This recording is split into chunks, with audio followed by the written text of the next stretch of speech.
Welcome back, welcome back, welcome back. It's the A edition of On the Hill with Pat Jenkins Sports Talk Radio here on KDSJ 479 as we come to you each and every week, Monday through Friday from 1 to 2 p.m. And real quick, want to give a shout out to our sponsors before we get on to our special Diamond Gang guest of today's show. And we want to give a shout out to Lindsay and Associates with an office location in Rogers. An office location also too in Fayetteville. Locomotion. It's located just below the Northwest Arkansas Mall. Also to Corey Beck's Custom Painting. Need anything residential, commercial?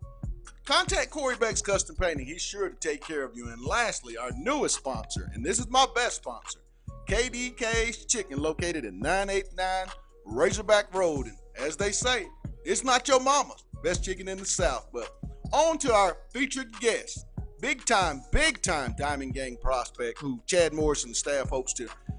He'll have Arkansas be his home. Fitzroy Gardner. Fitz, welcome to the Hill, my man. How you doing? Doing real good. How are you doing? And I want to get off into it. How is recruiting going up to this point for you, Fitzroy? It's going good. Who are some schools right now that that are reaching out to you that you're hearing from the most? And what are you looking for in your school of choice when the decision has to be made when you make that decision? The schools that I'm talking to right now is Mississippi State, UCF, Western Kentucky, and TCU. And talk about. Go ahead. The school, like what I'm looking for, school, like I ain't gonna say like, like my dream not want to be in the NFL. That's my dream, but like you always gotta have like a backup plan. So like I was looking into a school that's like good for like business. Now, when you talk about Arkansas, it was a school that came in about a month and a half or so ago and offered you a scholarship. Talk about, where Arkansas sits and talk about your interest level and what are they talking to you about, about being possibly a Razorback and where they would use you. They said that my speed is like something serious, so they'll have me doing both. I'll be standing up in like a 4-3 and I'll be in down in like a 3-4. So yeah. And I like when they offered me, I've been looking at Arkansas since like I was high school. So when they offered me, it was kind of like a surprise, like an eye opener for me. So that was like one of my favorite colleges coming out of high school. They never really like taught me in high school, but as I got like older and I guess developed my skill level, I guess they've been watching me ever since then, yeah. Now, you were quite the player, Fitzroy, at Seffner High School, at Armwood High School, at Seffner, Florida. I got a chance to watch you in high school. And what would you consider to be your best strength, heading into your last year of junior college football? And what are some things, Fitz, that you're really working on to improve to get yourself ready for that next level? Just my footwork and my hands, and yeah. Now, being from Florida, do you get any added pressure maybe to go back home, play for one of the in-state institutions, or where are you at? Are you looking to get out of state, go somewhere, because you have quite the lineage of family members playing Division I football? Could you tell the listeners a few of the guys and where they're playing at, and then also too, if you're trying to go back to Florida, or what's your plans on your choice? I didn't say I want to go back to Florida, go back home. But I prefer to be like out of state. Now, when you talk about things that you're looking for, what NFL or NCAA outside linebacker / defensive end do you most watch maybe, and either take parts of their game, add it on Saturdays, or just take parts of their game and add it into yours? Who are some of those people? Only person I say is Von Miller. You know what? When I watched your film, Fitz, you do remind me of Von Miller. I mean, so you would say, if I came to Iowa Western Junior College, I bought my popcorn, and I'm one of those type of people. I don't like ice in my soda pop. I'm gonna buy a Coke. I'm going to the highest part of the stadium where nobody can sit behind me because that's just how I like to do it. That ball's kicked off, Fitzroy. What type of football player am I going to see out of number 10 when it's time to get it? You're going to see a beast. You're gonna see a beast, huh? Now let's have a little fun, because I know you're into music, as we spoke several weeks ago. You're into music, like to make beats. My producer here, Demetrius, is also into music. In Yeah. your playlist right now, what 5 groups or people or person are you listening to right now? All right. Oh, I got like an old school. Gotta deal with me. I gotta deal with. I listen to, Dr. Dre, Tom, McNeil. I probably say a little bit of Sway Lee, and I like Biggie Smalls. Yeah, now you just won me over with Biggie Smalls. I love it when they call me Big. Oh, I should. You don't want me to get off into that, do you? Fitz, another question. I'm gonna give you a question. I want you to finish this for me. When football is done for Fitzroy Gardner, he'll be doing what and why? I'll be I'll go be going back to Jamaica and helping people that's in need in Jamaica. That's awesome. That's my plan. Talking with Fitzroy Gardner, 6'3", 225-pound outside linebacker, defensive end out of Iowa Western Junior College. Last question before I let you go, Fitz, and want to let everyone know that's listening to us. Do you have your official visit with Arkansas, or have you guys talked about an official? And if so, what would that date be? It'll probably be my 5 weeks. I'll be coming up. All right. Well, Fitz, we're going to continue to have you on. Love having you on today. And, hey, have a great 2019 year on that football field. And remember, my man, them kids got mamas too, like I told you. Yes, sir. All right. Well, thanks for taking time out on the hill, brother. You too. Thank you. All right. That was Fitzroy Gardner, 2020 prospect, a big-time prospect that Coach Chavis and Coach Caldwell and staff would love to have come and play defense for the remainder of his collegiate career. I'm telling you, Demetrius, when you watched him, and I know you watched a little film of him over there, what sticks out to you? I mean, first of all, he's a Florida boy. So what sticks out to you about Fitzroy, and how would it be really, really beneficial if he chose the University of Arkansas? He said he patterns his game after Von Miller. Yeah, I think what he said about the speed. I think that's really a key attribute that Chad Morris really hangs his hat on. And I think with with Dijon leaving this year, there's going to have to be a shuffle amongst those linebackers if we just keep what's unstable right now. So I think any addition to that linebacker core, and I just like the fact that we're recruiting high-end caliber prospects on the defensive side of the ball. Arkansas, man, you've been on it today, dog. The points, you've been on it on the A. Because Arkansas they've always been an offensive identity from my years watching them. I know back in the past, you really talk about having a hog wild defense, and that was kind of where they got the ideal of that Razorback. So I see Chad Morris really getting back to that defense wins championships and really getting high-end caliber players. Absolutely. Well, we're going to step away. We caught up with Joe Craddock, for those that didn't get a chance to hear our audio media availability with Coach Craddock, the offensive coordinator, quarterbacks coach. Here's what Joe had to say, and then you know what else? Time to keep it on. We're going to talk more about Razorback football with Hallville.net's own Otis Kirk. It's on the hill, and it's the A. And like I say, let's get it. As a staff, and talk about it, Coach Morris, and I know Coach has probably told you that he has one more vote than everybody else. So all we can do as a quarterback room is continue to get better, and whoever we decide to go with, they got to be in a position to lead our offense and get our unit in the end zone. That's the main thing. So that's where we're at. I'm hoping that next couple of days we'll know something. I know Coach has his radio show tonight and some other things, so probably won't be within the next couple of days, I'd imagine, but we'll try to get somebody in here pretty soon. One do better than the other today? It's so hard to tell, to be honest with you. I know that Ben had a couple times where he pulled the ball down and ran, and Coach has a quick whistle, which I'm totally fine with that. We can't afford to get either one of those guys hurt. We had a coming out situation where Nick wanted to run a quarterback sneak, and I wouldn't let him. Just those kind of situations right now is just not necessary to get those guys in, put those guys in jeopardy. So we'll go back and look at the film. I do know that there was a couple drops. Obviously, we limited some guys today as well. We couldn't afford to lose anybody else. I mean, shoot, it feels like every time we go scrimmage, we lose a couple guys. So it's been tough, but today was good because we didn't get anybody hurt, and that was the main focus of today, was to get our work in, make sure we get good work, but keep everybody healthy. And that's what we were able to do with holding some guys out.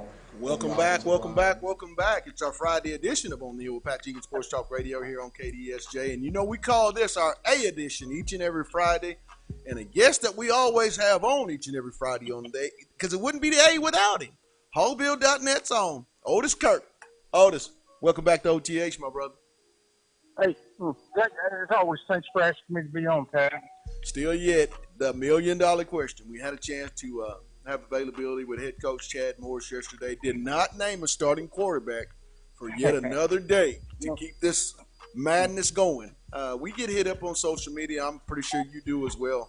What is your take on the quarterback situation in your humble opinion? Do you think Chad and them, they kind of know, or who, if you had to pick, would you say is going to get that first snap a week from Saturday? Well, if I had to pick, I would go with Starkle, and I mean, it's based off what little bit we've seen, but and just the reports of the stats and stuff out of the scrimmages, I would go with Starkle. But I think any of the so much of this is about the touchdowns and stuff, though. But a lot of times we don't know. Somebody may have a couple of touchdown passes or a couple of touchdowns, but we don't know, was he with the first team offense against the third team defense, or was it first team offense against first team defense? It makes a big difference. Right. And so stats can be misleading when it's just said that someone scored, had a touchdown pass. And I'm not talking about Nick. I'm just talking about everything, so we don't know all the facts, but what little bit we do know, I would go with Starkle, but I think it'll be Starkle or Hicks, obviously. Do you think that that's really a really, really tight race is the reason they hadn't made that decision? And also, too, I want to talk about that room as a whole. Ben will be moving on next year. Starkle stays a year. But then you're talking about K.J. Jefferson and John Stephen Jones, two guys that I feel has had some really good camps, and with their ability to play the game of football has truly elevated those two grad transfers. Talk about, just that room as a whole in the future under Chad Morris, because he came in and instantly told us from day one he wants to have 5 scholarship quarterbacks on campus. Right. Do you feel like he's getting to the point where that's going to be a regular, having 5 solid quarterbacks and keeping that room in constant competition? It's going to be 4 or 5. He's got 5 now that he played Jack Lindsey on scholarship last night.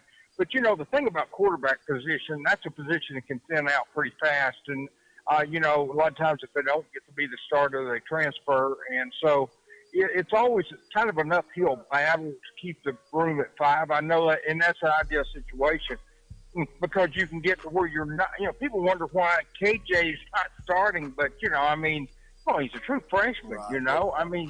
You really don't want to start a true freshman as a quarterback if you don't have to. The best thing that could happen to KJ, in my opinion, is the same thing.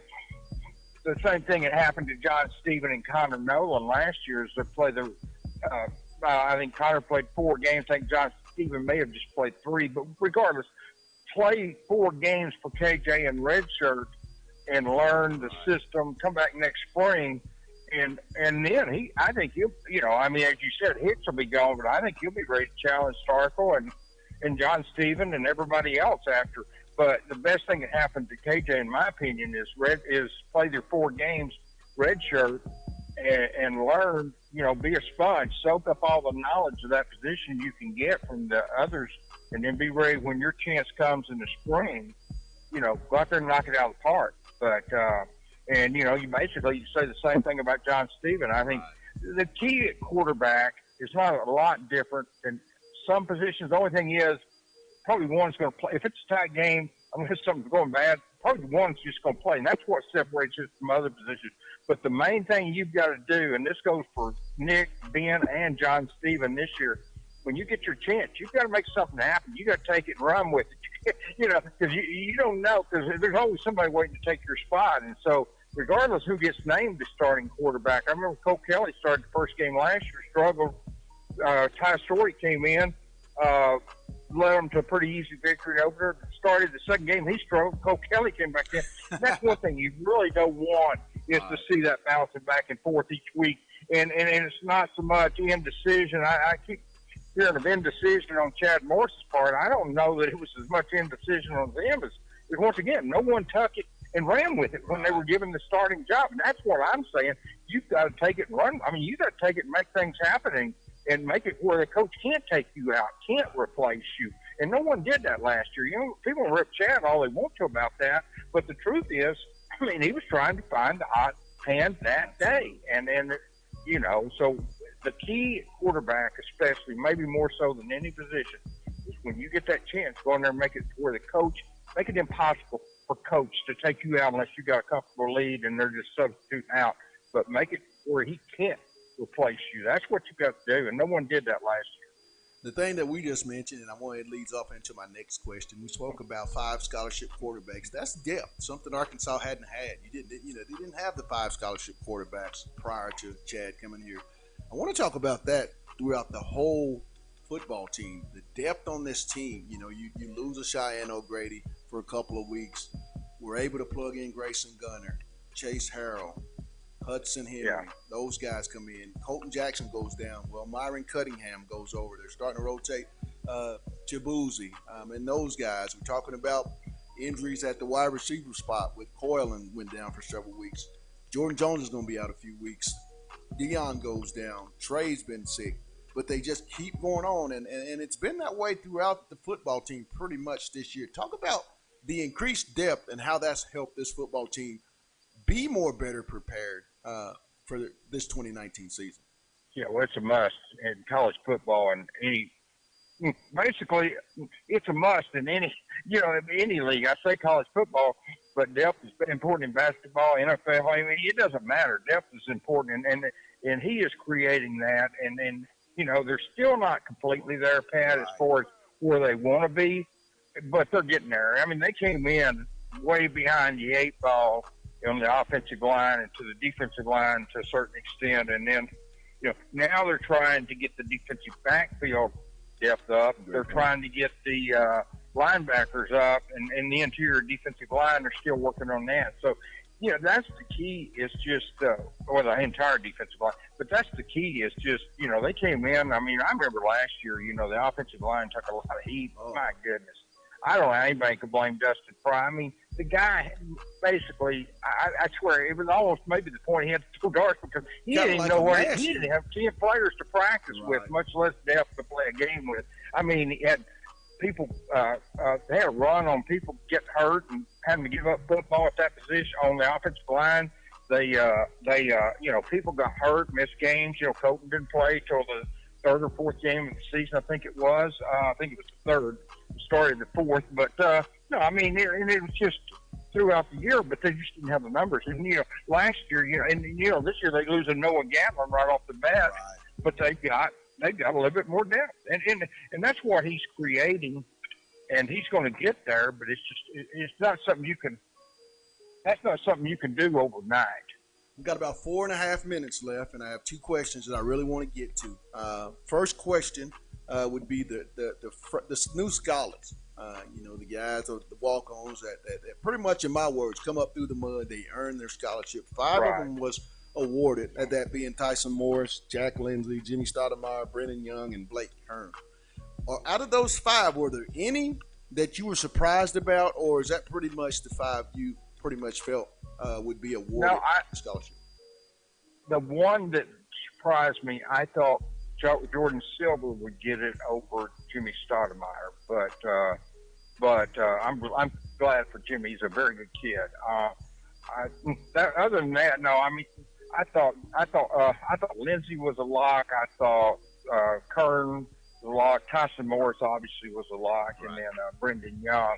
Now those 4 I thought were really no-brainers. I think everybody kind of saw them, and I would have probably thought Silver, the deep snapper, over Stoudemire, but I'm sure they got their reasons, and it may happen yet. I mean, they've still got a couple of spots left on the 85. So, but you know, and I know Chad has his reasons, but just to answer your question, that would have been the only somewhat surprising was Stoudemire. But I mean, like I said, I'm really proud for him. I talked to him when he was in junior college, and you know, he's a kid that you know, I mean, I don't think much was expected of him when he got here, and he's actually on his way into playing. So you always, he's been kind of an underdog, and so you love. I mean, I love those type kids. So I'm proud of him. Don't take it that I'm not proud for Jimmy. I am. Just to answer your question, that maybe a little surprise there instead of Silver, but regardless, it'll all work out, and I'm glad for Jimmy and the other four too. Got about a minute and a half left. The freshman group, Otis, you know, Coach Chavis has mentioned there will be several freshmen on the defensive side of the ball in the 2 deep. Also, to Coach Morris. He even went as far as to say you could see possibly 2, 3, possibly all 4 of those freshman wide receivers. Out of your humble opinion, how many of the true freshmen that signed in that 2019 class do you feel will have a major impact on the 2019 Razorback football season? Oh man, I could see, like you said, I could see the 4 receivers to tight end. I could see, you're talking about a major impact. I don't know anyone on the offensive line. I know Stromberg and Limmer, I think, will play. Just like KJ, like I talked about, maybe 4 games and then redshirt. But, so I don't know about a major impact. But I could see the tight end, if they have, you know, Hudson Henry. I could see any or all the 4 wide receivers. I could see, well, same way at defensive end with Soley, Zach Williams, you know, Colin Clay. Then you go interior with Bubba Miller, you know, Marcus Miller and them. Back in the secondary, Jalen Cadline, I could see having a really big impact. Devin Bush, and then Greg Brooks. Greg Brooks could be a starter game 1. So, yeah, I mean, I don't know how many I just listed, but I would say probably 10 to 12 probably have a major impact. And it may even be more than that. I mean, if the injuries happen, you could see, you know, let a couple of injuries happen, then maybe Limmer or Stromberg makes an impact on the offensive line. And you could see Enoch Jackson, Tarian Carter, and those guys coming in on the interior. So I would say probably 10 to 12 off the top of my head without counting the ones I just named. I mean, I don't know how many I just named, but just guessing 10 to 12. Well, Otis, my man, love the insight. We'll have you back. As you know, we do this each and every Friday, same time, same place on the A. But for now, you have a blessed weekend, and thanks for taking time out on the hill. And I'll catch you at the facility tomorrow, my man. Okay. Thanks, Pat. That was Otis Kirk of the Hogville.net. Does all football recruiting for Hogville on Hogville, all for Razorbacks. And that's going to wrap up today's show. But real quick, I want to go over and get my final synopsis of the entire show, and also too from, in particular, Otis Kirk with my guy Demetrius Johnson. Real quick, Demetrius, what did you take from Otis's interview, and just from the whole show of today's A? What's your final take on this? You know, I think everybody has an optimistic mindset about this year's 2019-2020 Arkansas Razorbacks. When you listen to, when you hear what a lot of the media has to say, they think Chad's doing a great job and he's on track to really lead this program back in the right direction. I think now it just comes down to wins. Right. And I think that's where the question mark is. There's a lot of potential, like we've been talking about all summer long. There's a whole lot of potential. We just need to correlate that to wins. And I'm just really eager to see how the season starts off, because I think this is going to be a rabid fan base. This is one of the fan base, and we're at a time in Razorback history where if something doesn't go right, we immediately jump on social media and they bash the program. So I'm really just eager to see how Chad uses that to fuel this program this year. And again, if we get on a fast start and we can go 4-0, I think the Razorbacks could do something dangerous this year. I'm telling you, that Ole Miss game in Oxford, Mississippi, huge. 2 weeks from tomorrow, huge, tremendously huge. If you get that first SEC win for Chad Morris, you hadn't had one. Wow, I didn't even think of that in a while. You haven't had a conference win since you beat Ole Miss back in 2017. That's the last road conference win that you had. I mean, I think this is going to be real big. Wow, you it's been almost been 3 years. Leadership, Demetrius. It's almost been 3 years. Yes. Wow. Almost. See, and I think that's not only monumental for us to get that dub going back to the SEC. SEC play. I think it's something else for Chad to sell when he's Right. selling the University of Arkansas. It's hard to sell a SEC program when you haven't won any SEC games in almost going on 3 years. So Yeah, absolutely.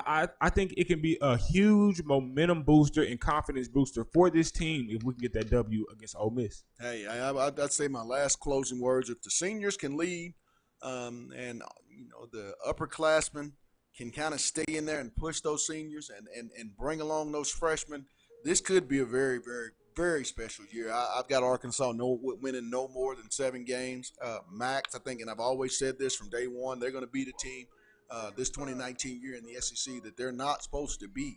Outside of Alabama, LSU, Auburn, and maybe Texas A&M, there's not a team on that schedule in the remaining 8 games that they don't have a fighting chance to come out on top. But that's going to wrap it up. I want to give a thank you to all, I guess, Alyssa Orange of the Big Trail Nation, also to KNWA, Fitzroy Garner of Iowa Central Junior College, 6'3", 225, Diamond Gang prospect, and lastly, Hogville.net's Otis Kirk. Lastly, I want to give a shout out to the people that make this all possible for us here on the Hill. Lindsay and Associates, with an office location in Fayetteville, an office location also too in Rogers. Locomotion, it's located just below the Northwest Arkansas Mall. Corey Beck's Custom Painting, residential, commercial. Call Corey Beck's Custom Painting. You will not be disappointed. And lastly, our newest sponsor, KDK's Chicken and Waffles, located at 989 Razorback Road. And like they say, and like I say, it's not your mama's, the best chicken in the South. Go get you some. KDK's at 989 Razorback Road. But that's going to wrap it up for our A edition and for us here on OTH. You guys have a blessed weekend. We'll be back Monday with much, much more and even more of the Caravan. We had